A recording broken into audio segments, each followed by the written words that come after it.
আনন্দপুৰ গাঁৱত মাটিৰ বাচন বৰ্তন বনোৱা দুখীয়া বৃদ্ধ আছিল সুমিত্ৰা। তাই সদায় মাটিৰ বাচন বনাইছিল। মা, এই মাটিৰ কলহবোৰ দাম কিমান? 200 টকাৰ হয় মাজনী। বাপৰে, ইমান পইচাত ষ্টিলৰ বাচন এটাই আহি যাব মা। মই ইয়াৰ বাবে মাত্ৰ 100 টকাহে দিম। মাজনী, এই টেকেলি বহুত ডাঙৰ হয়, 100 টকা বহুত কম হ'ব। 120 টকাৰ ওপৰত মই 1 টকাও নিদিওঁ। ঠিক আছে, লৈ যোৱা। সুমিত্ৰাই সদায় কলহ বনাইছিল। কলহ কিনিবলৈ অহা গ্ৰাহকসকলে সদায় দৰদাম কৰিছিল। সুমিত্ৰাৰ ব্যৱসায়ত সদায় লোকচান হৈছিল। মা, আপুনি মাটিৰ কলহটো ইমান কম দামত কিয় বেছি দিলে? নহ'লে মই কি কৰিম? তুমিতো দেখিয়ে আছা মোৰ অৱস্থা। এনে মানুহে দৰদাম কৰে। তাৰোপৰি দিনে দিনে মাটি কলহ কিনা মানুহ কমিয়ে গৈছে। সকলোকে ষ্টিলৰহে লাগে। এতিয়া তুমি কোৱাচোন মই কি কৰোঁ? ইফালে তোমাৰ বয়সো হৈ গৈছে, ইফালে তোমাক বিয়া দিয়াৰ চিন্তাই মোক খুলি খুলি খাইছে। মা, তুমি যদি কোৱা মই তোমাৰ কিবা কামত সহায় কৰি দিব পাৰোঁ। কেনেকৈ কৰিবা? মই ভাবিছোঁ যে কিবা এটা খোৱা বস্তু বেচা কথা, যাৰ দ্বাৰাই আমাৰ উপাৰ্জন বাঢ়ি যাব। খোৱা বস্তু?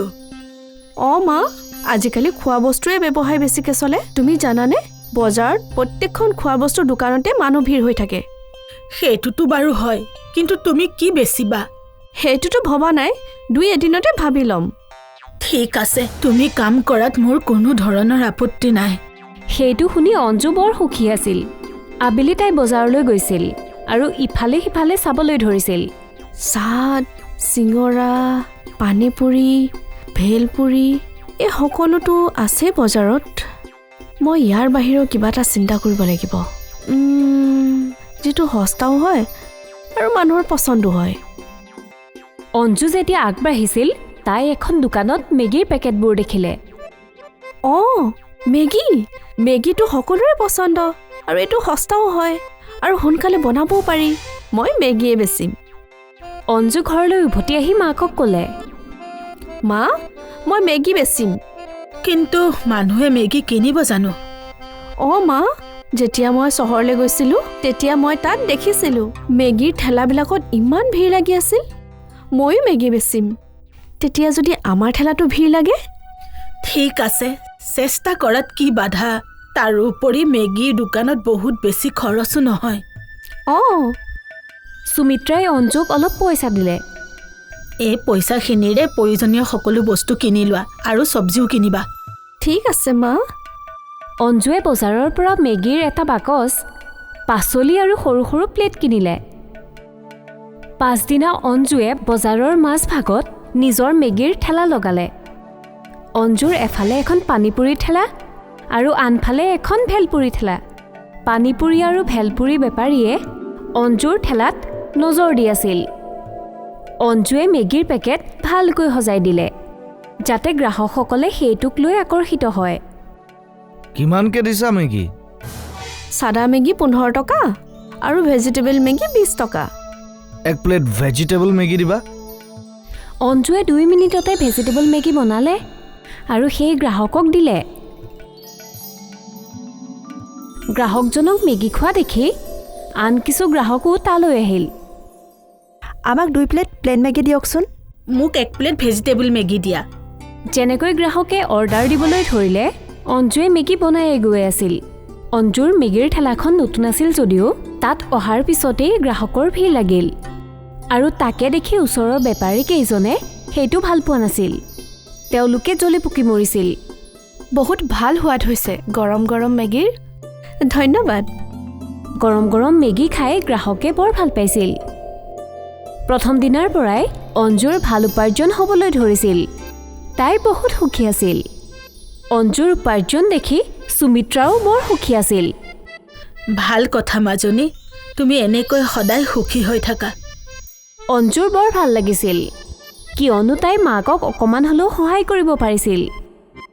যেনেকৈ সুমিত্ৰাই অঞ্জুক বহুত কষ্টৰে ডাঙৰ দীঘল কৰিছিল। এনেকৈ বহু দিনলৈ অঞ্জুৰ মেগীৰ দোকান ভালকৈ চলি আছিল। প্ৰায়ে গ্ৰাহকৰ ভিৰ তাত লাগি আছিল আৰু অঞ্জুৰ উপাৰ্জনো বহুত ভাল হৈছিল। ওচৰৰ বেপাৰী কেইজন চিন্তাত পৰিছিল। এদিনাখনৰ কথা আছিল। অঞ্জুৱে নিজৰ দোকান খুলিলে। ধেত, মই ঘৰৰ পৰা চামুচ আনিবলৈ পাহৰিলোঁ, এতিয়াই লৈ আনিছোঁ। অঞ্জু ঘৰৰ ফাললৈ দৌৰিলে আৰু সেইটোৰ সুবিধা লৈ ওচৰৰ বেপাৰী কেইজনে তাইৰ বাচন বৰ্তন চুৰ কৰিলে, তাইৰ কেৰাহী আৰু প্লেটসমূহ। এতিয়া এই বস্তুবোৰৰ অবিহনে তাই মেগী কেনেকৈ বনাব? আমিও চাই যাম। যেতিয়া অঞ্জু তালৈ উভতিল, দেখিলে যে তাইৰ বাচন বৰ্তনবোৰ নাই। আপোনালোকে মোৰ কেৰাহী আৰু বাচন দেখিছিলে নেকি? মইতো নাই দেখা। আপুনি? আমাৰ ওচৰত সময়েই নাই কাৰোবাৰ কথা ভাবিবলৈ। আৰু এতিয়া অঞ্জু চিন্তাত পৰিল। তাই ঘৰৰ ফালে আকৌ দৌৰি গ'ল। কি হ'ল? অঞ্জুৱে সুমিত্ৰাক চুৰ হোৱাৰ কথা ক'লে। এতিয়া নতুন কেৰাহী আৰু বাচন কিনিবলৈ আৰু পইচা লাগিব।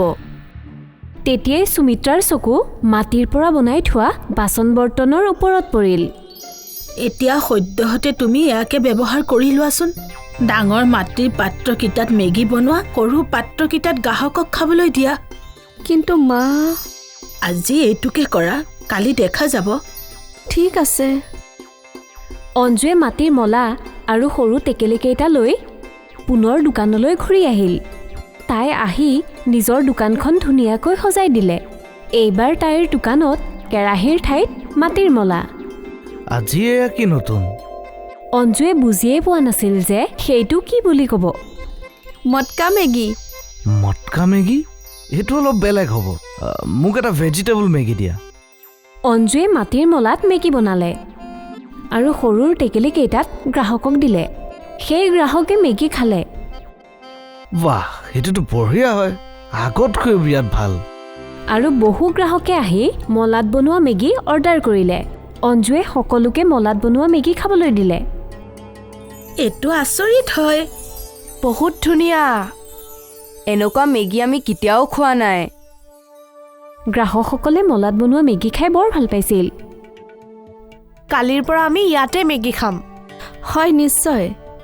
অঞ্জুৱে বুজি পাইছিল যে মলাত বনোৱা মেগীয়েহে তাইৰ উপাৰ্জন বঢ়াব। তাইৰ ওচৰৰ বিক্ৰেতাকেইজন আৰু চিন্তাত পৰিল। তেওঁলোকে কি ভাবিছিল আৰু কি হ'ল? পাছদিনা অঞ্জুৱে দোকান খোলাৰ আগতেই সকলো গ্ৰাহকৰ ভিৰ আছিল। অঞ্জুৱে আহিয়ে কাম আৰম্ভ কৰিলে। এতিয়া তাই ধাৰাসাৰ মলাত মেগী বনাই গৈ আছিল আৰু গ্ৰাহকসকলক বিলাই গৈছিল। গ্ৰাহকসকলো বহুত সুখী আছিল। অঞ্জুৰ উপাৰ্জন আৰু বাঢ়ি গৈছিল। কিছুদিনতে সুমিত্ৰাও আহি অঞ্জুৰ লগত দোকানত কাম কৰিবলৈ ল'লে। দুয়োজনী মাক জীয়েকে মিলি দিনটোত 1000 টকা উপাৰ্জন কৰিছিল। এতিয়া সুমিত্ৰাৰ অঞ্জুক লৈ বিয়াৰ কোনো চিন্তা নাছিল। মই ভাবাই নাছিলোঁ যে মোৰ ছোৱালী ইমান ডাঙৰ হৈ গ'ল। মই এতিয়া তাইৰ কথা চিন্তা কৰা কোনো দৰকাৰেই নাই। হে ভগৱান, তোমাক কোটি কোটি ধন্যবাদ। সুমিত্ৰা আৰু অঞ্জু বহুত সুখী আছিল আৰু আনফালে অঞ্জুৰ ওচৰৰ বেপাৰীবোৰ বহুত দুখী আছিল। আমি কি কৰিবলৈ বিচাৰিছিলোঁ আৰু কি হৈ গ'ল? কথাতে কয় নহয়, ভাগ্য যেতিয়া বেয়া হ'ব, উত্তৰ ওপৰত বহি থকা মানুহকো কুকুৰে কামোৰে। যদি কাৰোবাৰ কপাল ভাল থাকে, তেনেহ'লে বেয়া কৰিলেও ভালটোৱেই হয়। আমি দুটাই আৰু বেলেগ এটা ব্যৱসায় কৰিব লাগিব। এতিয়া ইয়াত আৰু আমাৰ ইনকম নহ'ব। এতিয়াৰ পৰা আৰু মানুহ ইয়ালৈ আহিব মাটিৰ মলাৰ মেগী খাবলৈ। অঞ্জুৰ ওচৰৰ বেপাৰী কেইজন নিজৰ টালি টোপোলা বান্ধি তাৰ পৰা অন্তৰ্ধান হৈ গ'ল। অঞ্জুৰ মলাত বনোৱা মেগী দিনক দিনে বিক্ৰী বাঢ়িবলৈ লাগিল। তাই ভবাই নাছিল যে বিপদত ব্যৱহাৰ কৰা মাটিৰ বাচনে তাইক ইমান উন্নতি কৰাব।